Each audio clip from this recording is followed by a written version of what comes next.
Hey, it's Colleen. Hi, it's Kate. And it's Megan. And we're the Three Scheme Queens. Join us as we discuss popular hoaxes and give you our comedic take on what is fact and what is fiction. If you have a sense of humor and an open mind, come take this journey with us. We'll tell you what we think, and we'll try to prove it to you.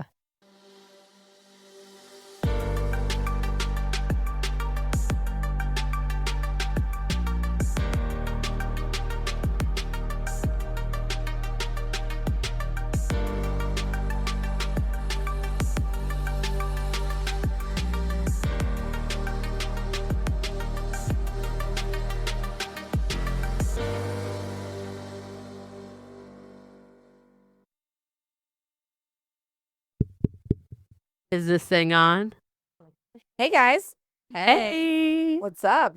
We're coming to you live Yeah, we are. from out of town in an Airbnb. Out of towners. Happy Onyx Storm week if you celebrate. Yes. Yeah, Onyx. The weekend, if you will. Yeah. It came out on Tuesday when our last podcast came out. Yeah. And we came out to have a reading weekend. But before the rest of the girls get here, We're recording. we are going to record. Here we are. So is it time for our Drink check. Drink Okay, well, our drink check is themed after the character of today's episode. But on his infamous travels in a plane, he requested from the flight attendant a 7-Up and bourbon. Ooh. It's pretty good. It's sweet. 7-Up is interesting to me. I like 7-Up, but I'm a Sprite girly, to be clear. I like a Sprite but only from McDonald's. I used to get, that was my drink soda of choice as a child. And then now, as somebody who's very granola, that checks out. I feel like all the granola kids drink, right? And then all the kids whose parents didn't monitor their soda intake, Coca-Cola and root beer.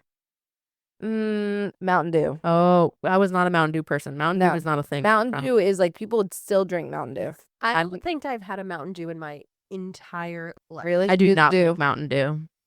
We used to stop for Sundrop slushies or Cheerwine slushies Oh. on the way home from baseball practice. Tell me you're from the South without telling me you're from Right. the South. Yeah, no, I did not. I also don't like Baja Blast. I don't know about Baja Blast. Anyways, that's our drink check. I think 7-Up makes me think of like what your parents gave you when you were sick growing up. I was always that. That was yellow Gatorade for me. And lukewarm ginger ale. Like, Well, you had to microwave it. You're supposed Yeah. to drink it lukewarm. You had to microwave it. So that is true. Like, Yeah. you're supposed to drink flat, lukewarm ginger ale when And you're sick. then It's not the bubbles, because the warm. bubbles make your belly worse. Warm yellow Gatorade.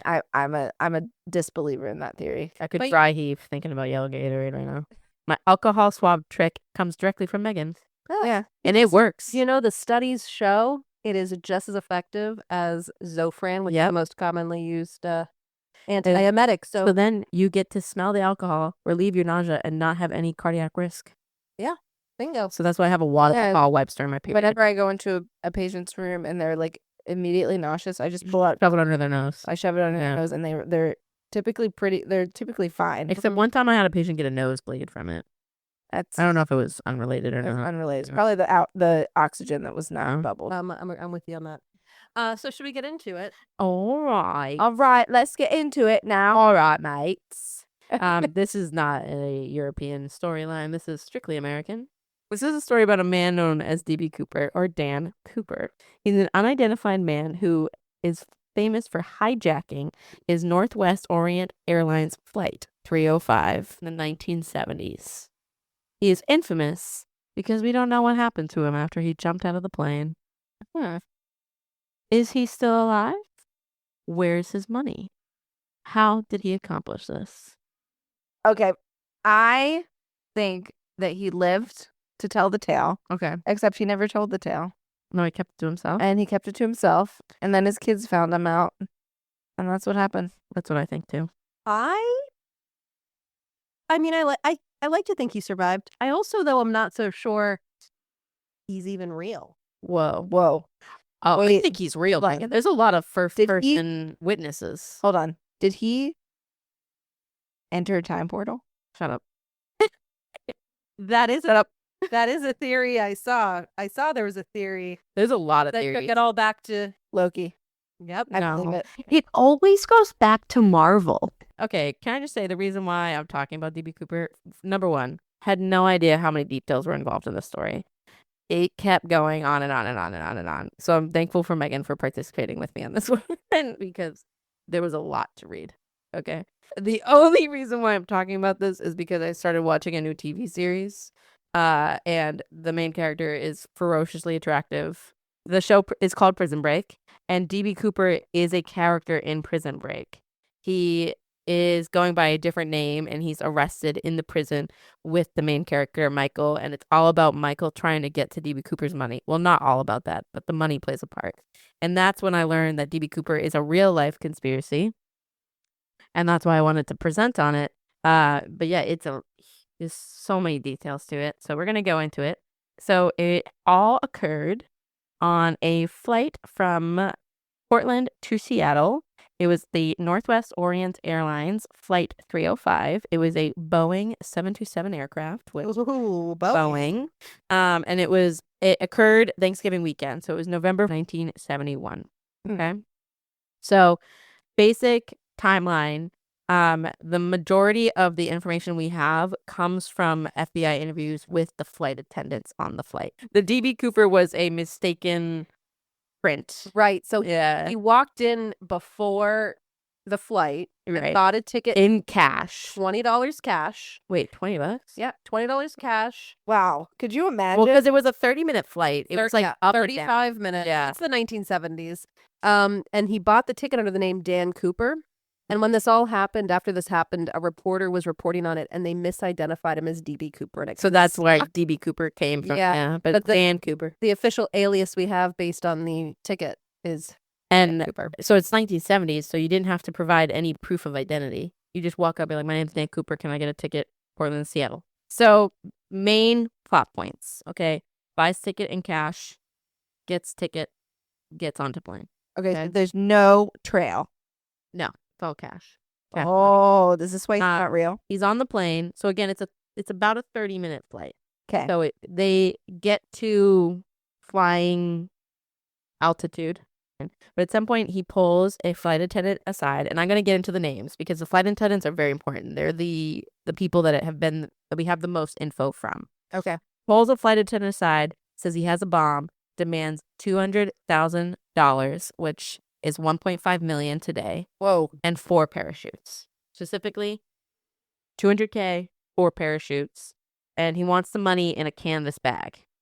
He also, his second request was when they land in Seattle, he wanted all the passengers deboarded, the plane to be refueled, the crew to stay, and to continue to fly to Mexico City. At some point between Seattle and Mexico City is when he jumps out of the plane. He wanted them to go to Mexico, but they were like, we're never going to make it to Mexico.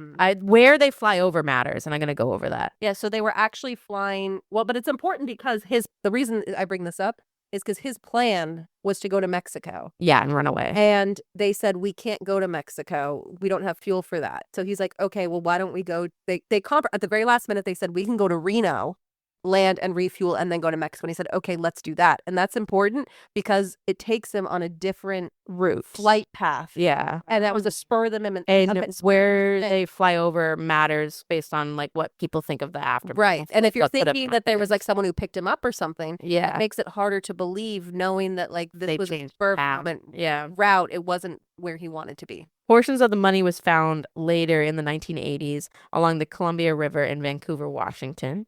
And this was the only unsolved air piracy in the history of commercial aviation, which I found really interesting. Yeah, it is really interesting.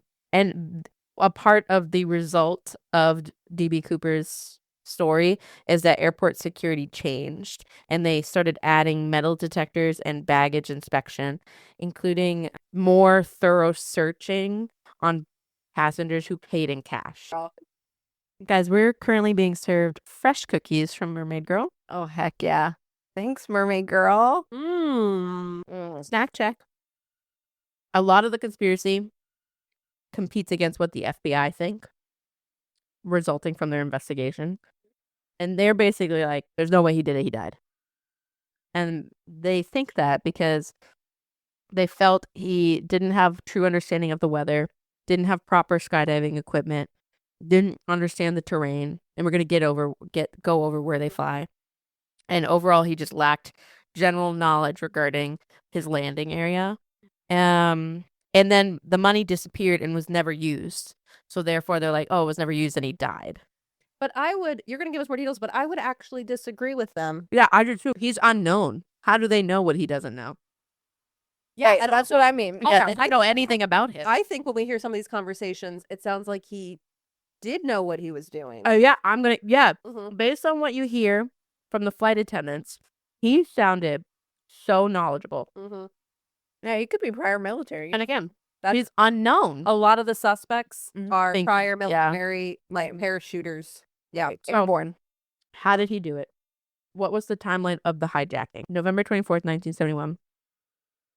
A man with a black briefcase. Attache. Attache. I don't know what an attache Which I really is. like because in Jean Benet. yeah, I just said briefcase. I don't know what an attache is. it's like a briefcase. Oh. But people can call it an attache, and yeah, exactly. Kate nailed it. I just liked it because that's like takes us back to the John Benet case. Yeah. Approached the Northwest Orient Airlines counter, which is that still an airline? No, that name is not PC. Orient. I assume Orient means like going west. Chinese. What? Asian. It's not Means Asian. only rugs are Oriental. People are not. Yeah, Yeah. So in Yeah. the 80s, it dropped the word Orient from its name and So was it's just Northwest Northwest. Airlines, and then in 2010 they merged with Delta. Thank you very much. He bought a one-way ticket for a 30-minute flight, and he listed his name as Dan Cooper. The counter employee described him as male, white, mid-40s, dark hair with dark eyes, black-brown hair, wearing a black suit and a raincoat with brown shoes. Otherwise, unremarkable. Unremarkable. Well, the suit to me, I'm like, what are you doing? Also, like the raincoat. People traveled fancy when they flew back That's then, true. right? I mean, Megan always used to travel. yeah, I say Yeah. even when we I travel like a little gremlin, homeless. Well, I feel little- like that is also like Gen Z doesn't care what they look like. They're Mhm. all in sweatsuits. growing up, even like in the 90s, because Captain Fred worked for the airlines, we always had to be fancy. Well, we always had to go standby, and so we literally wore like our best dresses. Like my brother was always in like slacks and a dress shirt, and I had like a dress on, and I felt like that's what Wait, everyone was that's doing. cute. But I feel like that was the vibe then. People were not rolling up in their sweats. Right. And their My dad always t-shirt. traveled in a suit. Yeah. He sat in seat 18E, which is relevant because it is the back of the plane right next to the flight attendants. Oh. Had a row to himself. So who was on the plane? Who was the crew? Okay, because each crew member has different perspectives and different details. The pilot, Captain William A. Scott. Oh. The first officer, William, aka Bill Ratazak. Maybe. I'm reading my own writing. Flight engineer, Harold E. Anderson. Which, question, Megan, what is a flight engineer and does every plane have one? Some military planes still have them. I think it's something that there used to be more of. Yeah, a flight engineer. Okay. A flight engineer is like an expert on the systems, and I think as far as I know, most airliners do not have the flight engineer anymore. There are military flights that do. Would he have been in the cockpit? Yeah. Or okay. So that was Harold E. Anderson, flight engineer. And then the flight attendants, the two lovely ladies, Alice Hancock and Tina Mucklow, Hancock. and also Florence Schaffner. And then 36 passengers, including Coop. Yeah. Coop. Okay. Coop de loop. Coop flew the Coop. Mhm. So timeline. Left on schedule at 14:50. That's military time, 2:50 p.m. And Cooper gave a note to Schaffner, the flight attendant, as she was sitting right behind him.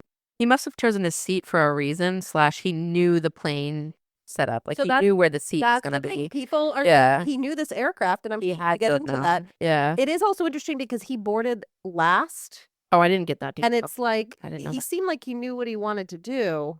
But again, Everything also seems organized. the back row. I mean, no one's like going to the back. Yeah. It sounds like it was a pretty empty flight. At first, she did not read the note, thinking it was his phone number. And then he tapped her on her shoulder and said, "Miss, you better look at that note. I have a bomb." I don't know if we know he had a southern accent, but That's yeah, what she that said. that is And what he then said. he proceeded to say, "Miss, I have a bomb in my briefcase, and I want you to sit by me."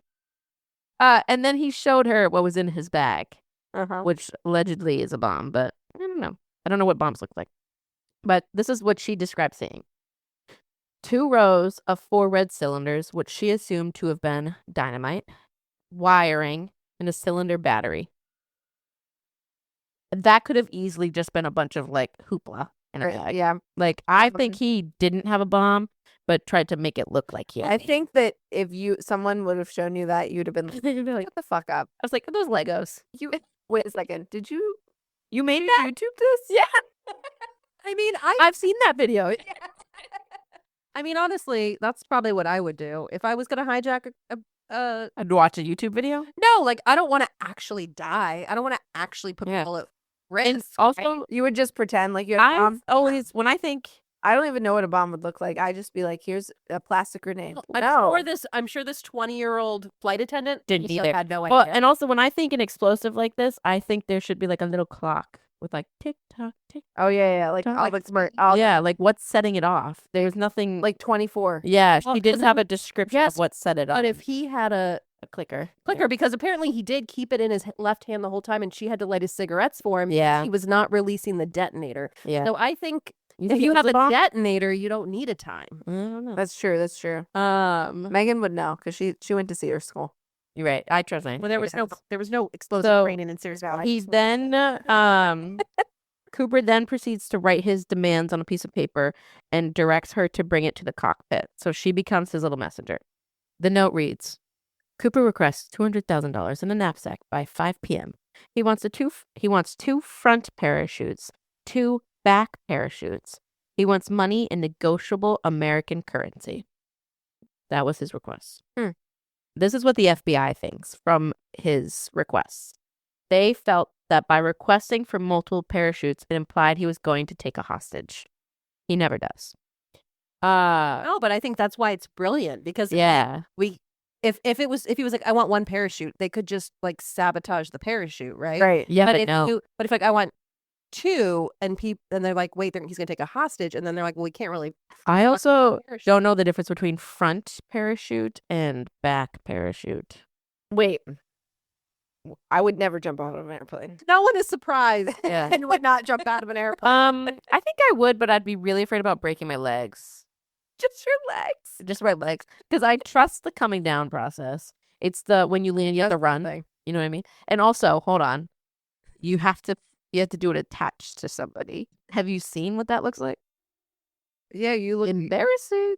But I'm not doing that. I'll tell you that. I mean, I'd only get parachute like airborne trained, so that every time I fly, I would just carry a parachute with me. So if we're going down, I'd be like, "Peace out, suckers, bye." Yeah. He then increased his demands to include fuel trucks upon arrival to Seattle, passengers to remain seated until the money was aboard the plane. And Captain Scott, the pilot, notified the airlines, Seattle police, and the FBI. President of the airlines, which again, reminder, was the Northwest Orient Airlines. He authorized the payment, okay? The money came from the airlines. That was what they were instructed. Give him the money. Yeah, I do think it's interesting that Follow the money. that the money came from the airline. I thought so too. To me, every time I think ransom, I think it comes from the government, but I guess I have no concept of government money. Yeah, I have no idea. Like the FBI gets ransom, right? The flight circled Puget Sound, which is the marine waterways near Seattle, for 2 hours. Now, do we think Cooper was aware that they were delaying it? Here's what I think. I think he told him, because I think at one point he told them, he was like, I don't understand what the holdup is. They told him they were going to McCord to get parachutes. I think he knew. He knew they were trying to get his things, but it sounds like the passengers didn't know, and they were just like, "Why are we circulating?" They had no idea. Yeah. So other events during the flight. A lot of what I have comes from what Mucklow, one of the flight attendants, reports upon. And these are the reasons why I think he knew more than the FBI gave him credit for. For example, she reported that Cooper seemed very familiar with the terrain and kept commenting on the things he recognized that they were flying over. Like he recognized Tacoma and things like that. So she said he did not appear nervous ever. He seemed rather nice. When she inquired why he picked this flight, he said it fit his needs. So Weird. to me, that sounds like a man who plans. Oh, for sure. But he asked him where he was from, and then he starts getting upset. So when she pushed too much, he would get angry. It's not because I have a grudge against the airlines. It's because I just have a grudge. Correct. That's what he tells her. Correct. So, like, Yeah. what did he have a grudge about? And I think when we talk about some of our Thoughts. that, Yeah. that's important to know. Like, who do you have a grudge against? Yeah. What were you upset about? So then there was one passenger who is relevant based on what Mucklow reports on, but the FBI didn't pursue more interviewing with this person, which I think is crazy. Okay. He was a passenger on the flight that kept using the restrooms. The only reason why he stands out is because he was wearing a cowboy hat. And he kept using the restroom, so he kept having to walk past Cooper and Mucklow, the flight attendant. And he reported seeing what Cooper looked like, because we don't have too much info. The reason why he's relevant is because he was making Cooper nervous, because he kept getting up using the restroom. Cooper gets angry and turns to Mucklow and says, I don't want any more of that, inquiring if this passenger was an air marshal. And I was about to say, yeah, air marshal. he kept thinking this passenger was an air marshal, and he told Mucklow, I don't want any more of that. But this passenger was never officially interviewed by the FBI, so we don't have any. But don't the marshals like work close with the FBI? So Yeah, I didn't honestly. I thought. oh, I didn't think about that. I thought air marshals They're not. was a post 9/11 thing. Yeah, marshal, and they're not. You're not supposed to know who's the marshal on the flight. Correct. Harry likes to guess who the air marshals are. Is there always one? Sometimes there's like 6 and sometimes there's none. Yeah, they know each other. I don't know if they know each other. I mean, I think the front end knows who the air Right. marshals are. You know, but like say they're in a first class, they're not drinking or something. That Right. always like is it? Not that everyone has to drink, right? But they're like, what's that about? You know? Right. So I'm like, The yeah. money How bag. many times did this guy have to go to the bathroom? I'm like, Yeah, why did He we had GI distress. I don't. Well, it's a 30-minute flight turned 2 hours. I'd be pooping my pants too. in 2 hours. No, but like, no, I'd be nervous. Like, what was supposed to be a 30-minute flight is now 2 hours. Well, then you would probably ask the flight attendant what's going on. Yeah. And I don't know. Okay, it just seems like I would just assume I got the it time. just seems a lot because you know, I know I'm not. No, I got on a plane from Texas to California and thought it was only going to take an hour and a half. So Oh, no. America's big. me and Steph were like, It takes 5 hours. wait a second. Did you not account for I don't know, but we were like, yeah, we're gonna. It's only an hour and a half flight, and then looking at the map, and I'm like, we're not close, Steph. Okay, so they land in Seattle around 5:30 p.m. The money is brought in. So let me describe what the money bag was. 19 pounds, 8.5 kilos, 10,000 unmarked $20 bills. Most of the dollar bills, not all, had serial numbers beginning with the letter L. It means it came from the Federal Reserve of San Francisco. What I did find interesting, what I learned is that apparently banks, I don't know if they still do this, but have like pre-packaged money sort of in their safe, and it's like for Fake money or no, it's real money, but they've already like recorded the numbers, Serial numbers. correct. So then when there's some sort of ransom, again, this was in the so 70s, they can keep track of the money. they knew. So that's how they knew. Yeah. Have to like sit there and count out $200,000 and like write all the Right. numbers down. It was like, oh, we've got this pack that's ready to go, and we have all the information on it. I thought that was interesting. My thing is like only most of his dollar bills had those numbers, so it's like, how do they know he didn't spend all the money? I wanted to talk about the parachutes too. They were attained by the Seattle police. 2 came from a local skydiving school, and 2 came from a local stunt pilot. Instructions were offered to Cooper, but he said he didn't need them. He was confident enough that he knew how to use a parachute. And then after he received the money, both flight attendants reported that he tried to tip them. I did see that. I like So like, what a nice guy. yeah. and they said, oh, it's against company policy. Yeah, not they to turned him accept down. the tip. I love that. I was like, okay, he sounds like a lovely man. Yeah, I think even Yeah, it sounds- afterwards, they interviewed the flight attendant who spent all the time with him in the back. Yeah. And she said he was like, she's like a He couple was times. never angry. Like a couple times he got upset, but not Yeah. at her. She said in general, he was like a couple times he got like frustrated, but for the most part, he was like very polite. So yeah, so I think they landed in Seattle. Cooper demanded a representative of the airline to approach with the parachutes and the money, but then to hand it to the flight attendant. He was very specific on where the plane was going to be parked.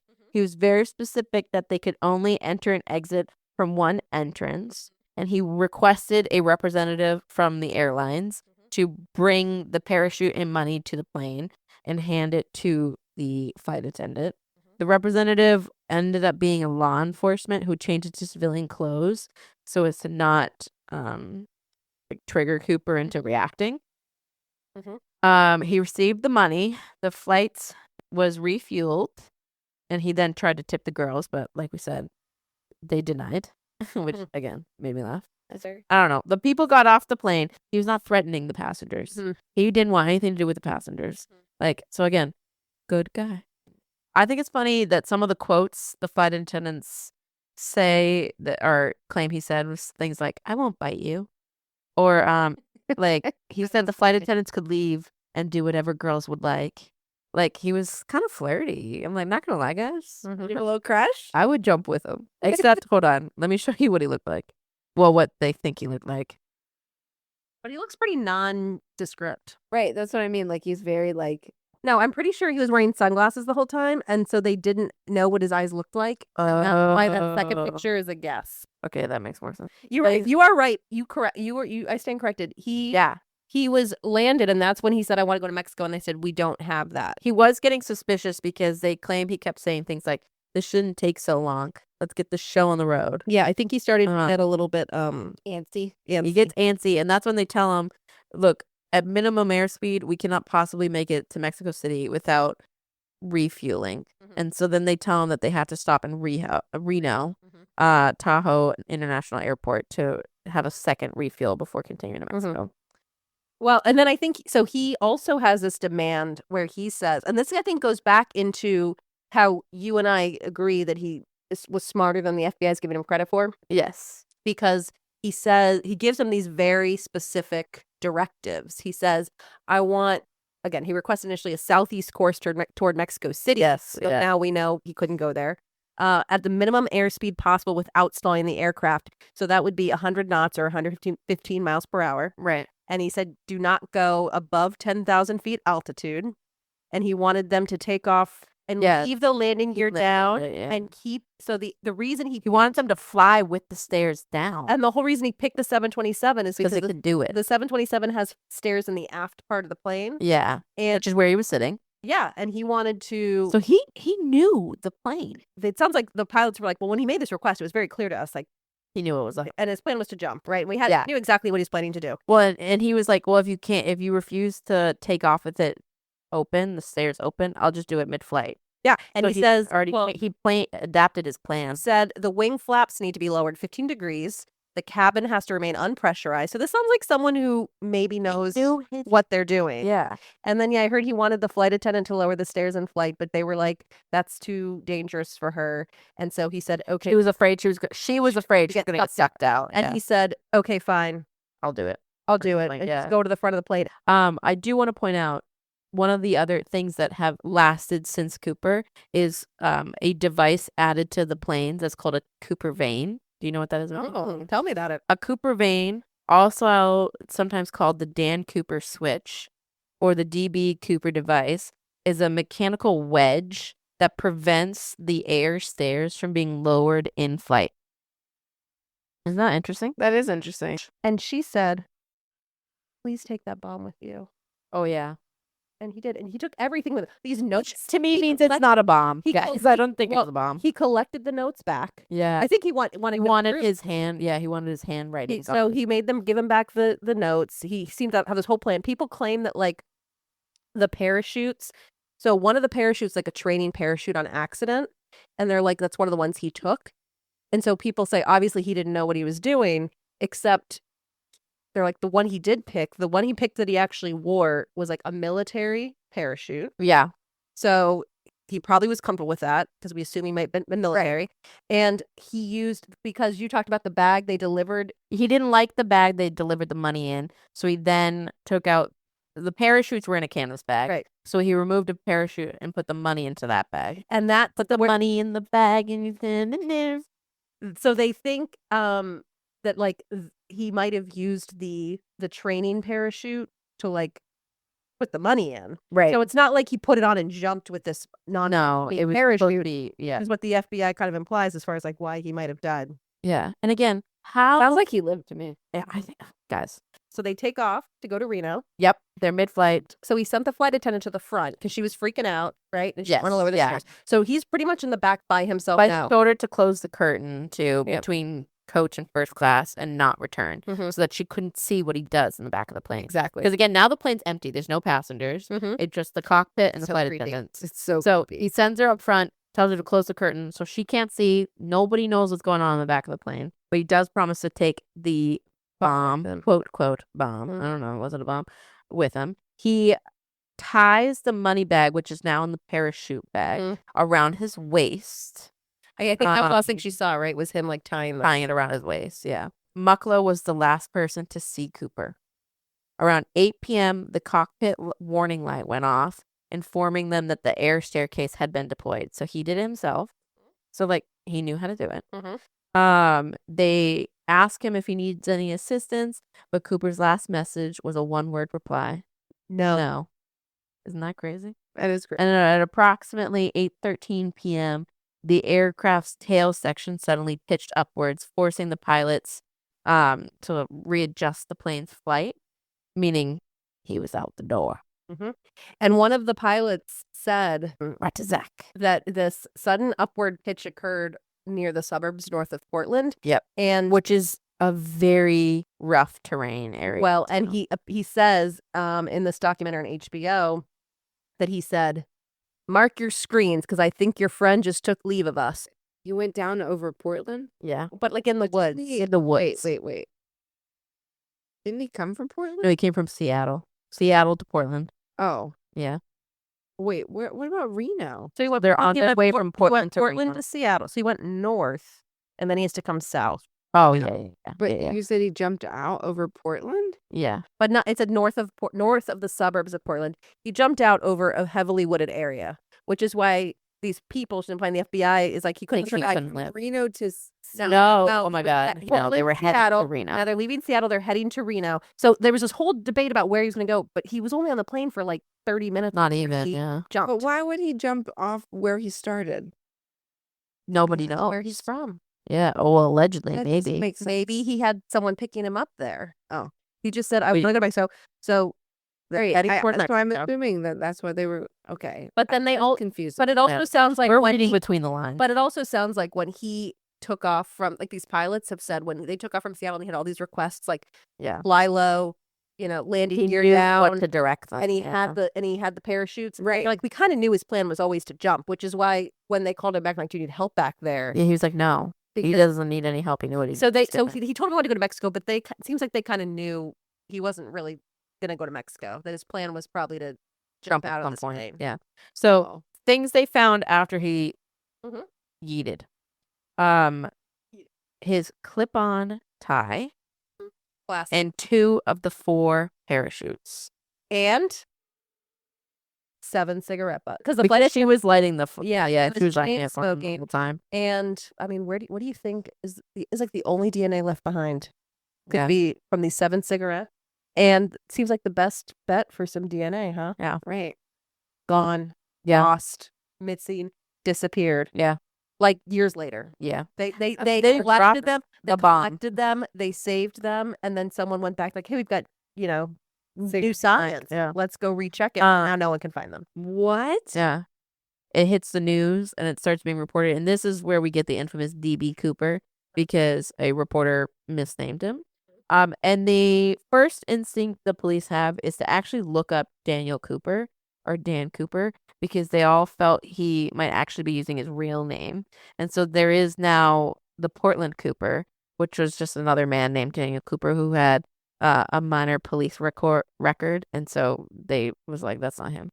Did we also talk really about how terrible the weather was? It was Yeah, like and there are snow. so many variables. Mhm. So, like, it's near impossible to figure out where he would have landed based on the speed, the environment conditions. Like you said, it was very windy, the altitude, and to figure out where he would have fallen with a free fall. Yeah, He couldn't. Yeah, He didn't have steerable parachutes. yeah. So, it was a moonless night, so difficult to see, limited visibility, limited ground lighting. So it was difficult to see, difficult for the people tracking the flight to see. So nobody actually saw him big land anywhere. Can I tell you a little bit about the evidence? Yes, please. So, as you mentioned, there was a clip-on tie found in Yep. 18E. Yep. We think it was his. We don't know that for sure, but that's a thought. No DNA matches on that. Yep. There was a hair sample from the backrest, from the headrest. You know what? Disappeared. Wait, hold It's on. gone. In the 1970s, did they have DNA testing? No, so they saved all this, and then they tried to go back in the 90s, and it's all disappeared. 8 cigarettes in the armrest ashtray of 18E. No fingerprints. They did dust for fingerprints, but again, she lit the cigarettes for him. But in the 90s, they went back, and it's been lost. Crazy. So they found particles on Cooper's tie that included titanium, and this allegedly, if we believe it to be Cooper's tie, it had Ingredients for a bomb. aluminum, titanium, or they thought, could he work in a factory somewhere? Could he work for Boeing? Is because the Boeing headquarters is in Seattle, Right. I didn't even think of and he seemed very knowledgeable about the plane, right? Like again, like you were saying, when the pilots were like, we can't take off with the steps down, and he's like, yes, you can, yes, you can. And He's then like, I know you can. but then he compromised with them. It's like he seemed pretty knowledgeable. Yeah. And then on February 10th, 1980, this 8-year-old Brian Ingram was vacationing with his family. He was building a campfire, and he uncovered 3 packets of the ransom cash, totaling about $5,800. The bills had disintegrated, but they were still bundled in rubber bands, and people were like, these rubber bands shouldn't have held up this long. But the technicians confirmed that it was money. indeed from the ransom money. Not all the money, the parts. Yeah, but it was like the numbers matched, and they were able to figure out that this money was intentionally buried, and there was Which is the same plot that's in the show that I watched. but it's he not buries like, the money. You couldn't argue that this money fell out when he jumped and and was just No, lost. it's purposeful. It was purposely buried, and where it was like from where the landing zone was. It was up a river against a current. So it's not like it could have fallen into a river and like washed down. But they were like, they did all these studies like this was buried. They did a lot of practice flights to reenact, to really narrow down where he would have landed. And then now that time has passed, they've used computers to figure it out. And it's estimated that he landed somewhere between the Ariel Dam to the north of Battleground, Washington. So they believe he must have jumped over the town Los Center, Washington. But again, very rough terrain, very woodsy. But if it was snowing, Not survivable. he would like And then landed something cushy. do you have the 2019 report of the burglary? Do you have that detail? So I guess in 2019, a report detailing a burglary 3 hours after Cooper's jump occurred, but I don't know why it took us until 2019 to get this detail.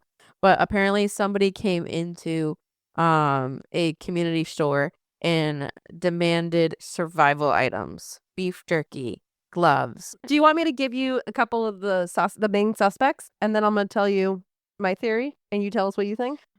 Sure. We have a couple big people. Dwayne Weber. Dwayne Weber is so his wife came forward and said, I think it could be him. He died of renal failure after taking himself off dialysis. So he was in hospice. She's helping him get dressed for hospice, and he's having a hard time because he has a knee injury, which is just like in your show, right? Yeah, he does have a knee injury. He limps in the show. Yeah, and she's like, whatever happened to your knee? Also, why she's asking him this long into their marriage is odd. But he goes, oh, that's from jumping out of an airplane. Then when he's in hospice, he says he has a secret to tell her, I'm Dan Cooper. Those were his last words. Bro. So she initially didn't really know what he meant, but she says he died. She goes to her local library. She researches Cooper, and she figures out what he is. She actually finds this book about D.B. Cooper, and there's notations in the margins. And she's like, that's my husband's handwriting. Oh my gosh. So like the hijacker, Weber drank bourbon and chain smoked. And then she talked about how they had visited that area where that money was found by the 8-year-old boy. So she says after this hijacking, he purchased 2 new cars. But he'd only made like $1,000 that year that he purchased these 2 new cars, all cash. So where'd that money come from? And so she thinks that they went back on this trip. So she's pretty sure he buried the money, took his wife back on this trip. She was in the hotel. He went out, dug up the money, came back, was really dirty.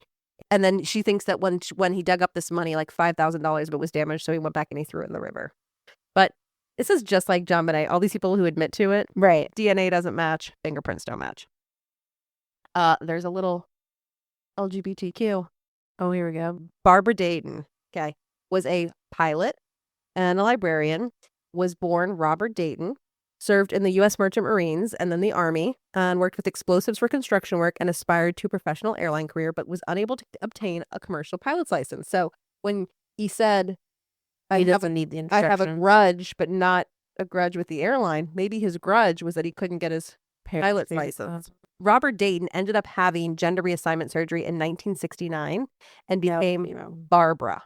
And she is believed to be the first person who ever had this type of surgery in Washington. And she claimed that she'd staged the hijacking. She talked to her friends, and she says that so she'd already transitioned, but then 2 years later this hijacking occurs, and that she just disguised herself as a man. Right. And that's how she got away with it, because people were looking for a man and she's a woman, and that her motive was to get back at the airline and the FAA. But then she recanted and she died, and we have no proof it was her. Nope. Lynn Cooper, his niece pointed to him because she said the family was all together for Thanksgiving in Oregon, and her uncles were heard planning something very mischievous involving these expensive walkie-talkies. And the next day the hijacking occurred. The uncles came home that evening, and Lynn had blood on his white shirt. And he was obsessed with the Canadian comic book hero, Dan Cooper, who jumps out of planes. So is that where he got the name? His DNA did not match. But where are they getting this DNA if it's all like From the tie? Oh, okay. But we don't even know his tie. Right. And there's so many. Those are kind of some of the big ones. There's a lot of people who were like paratroopers. There was this guy, Richard McCoy, who was arrested a couple months later for doing a similar hijacking. He did not deny being Cooper, but he was only 29, and the flight attendants didn't recognize him.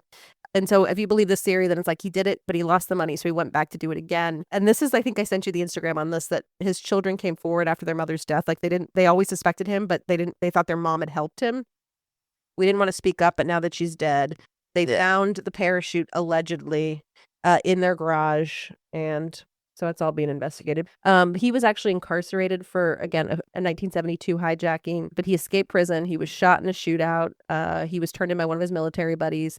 But this particular, the DB Cooper one, he was actually in Las Vegas the day of the hijacking and in Utah on Thanksgiving with his family, so he couldn't have done it. And then there's this guy, I think the other big one we hear about, Walter Recca, was a military man, ex-convict, who was suspected of being DB Cooper. He had a criminal background and had served time in prisons. He was living in Michigan, but he confessed to his buddy, who has him on recordings talking about it. They allege that he jumped over central Washington. So this is like 150 miles off of the search area, which could explain why they weren't able to find him when they searched. They claim that the buried money was money that he gave the getaway driver, but then the getaway driver was afraid to be linked to the crime, so he buried it. And there's another eyewitness from this roadside cafe. This is kind of like your story about the guy in 2019. Yeah. But he came in, and first thing he said is, "Hey, kid, where am I?" Like he had no idea where he landed. And they told him. And he says, "If I make a phone call, can you give a friend directions on how to pick me up?" Walter told his friend that he removed the bundled up parachute after he landed and covered it up with branches.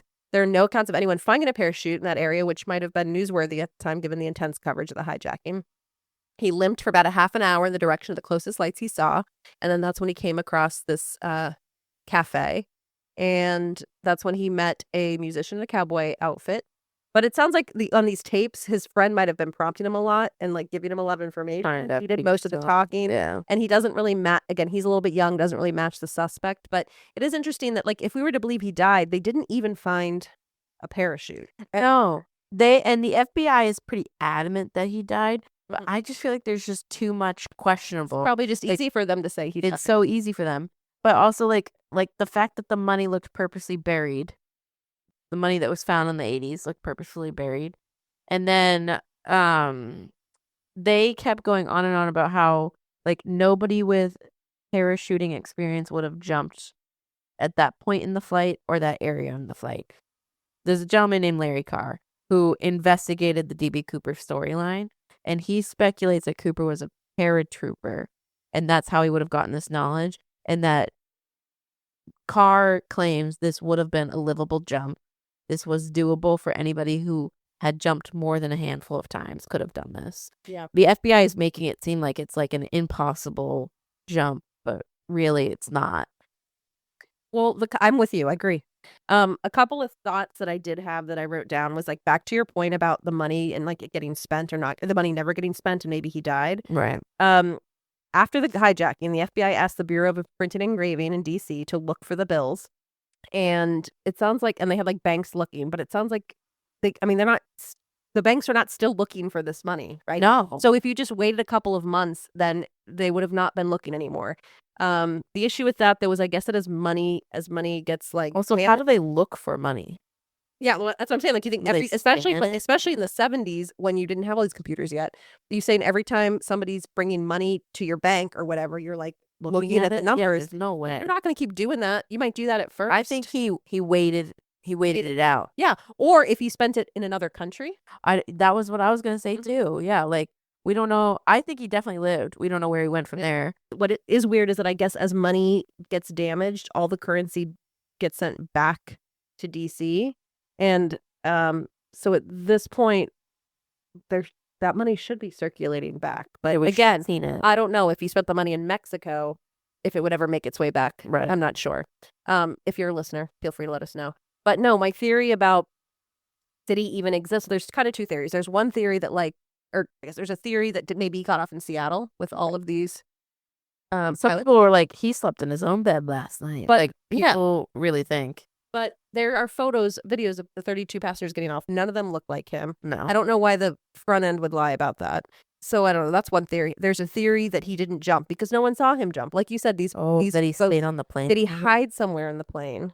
Although they're pretty adamant that they came in with that. They said, yeah, he was a 5'10", 170 pounds, and there was like really nowhere for him to hide on this plane, and that there were dogs and agents swarming it as soon as it got in the ground.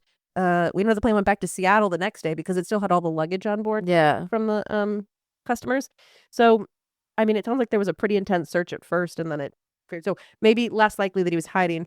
And then the last theory is that he doesn't exist. He doesn't exist because maybe this was a conspiracy planned by the front end.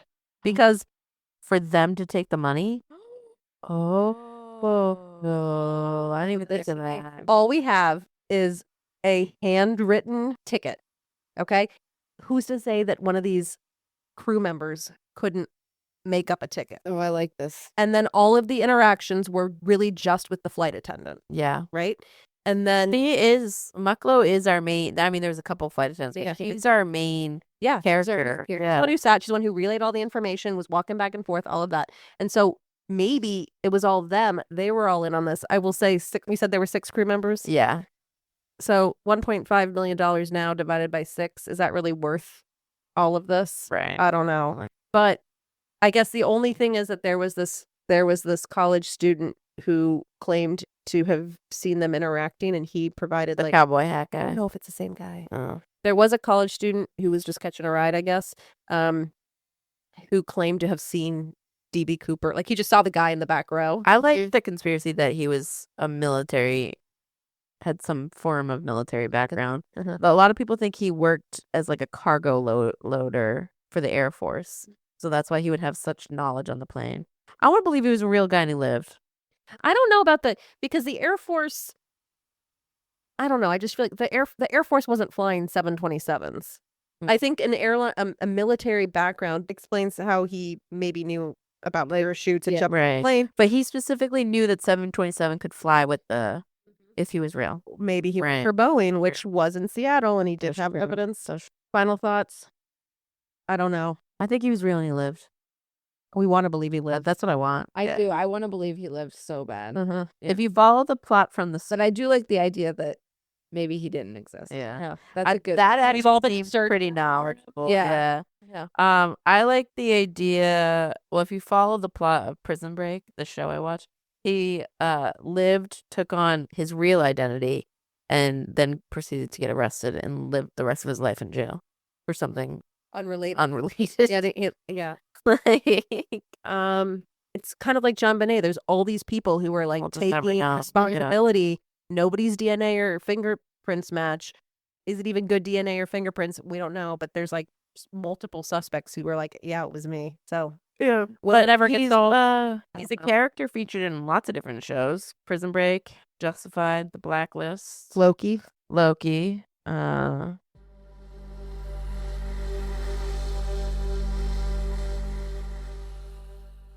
Guys, just a reminder, don't forget to check out our Facebook and Instagram pages at 3 Scheme Queens. That's the number 3 Scheme Queens, all one word.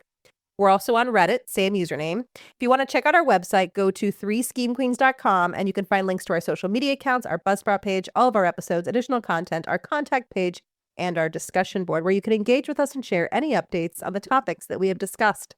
Let us know how we're doing and what you want to hear next. There are also opportunities to financially support us. There are links to buy us a cup of coffee, links to our recently updated merch store, and affiliate links. And as always, if you choose not to financially support us, we appreciate the follows, the downloads, listens, the likes.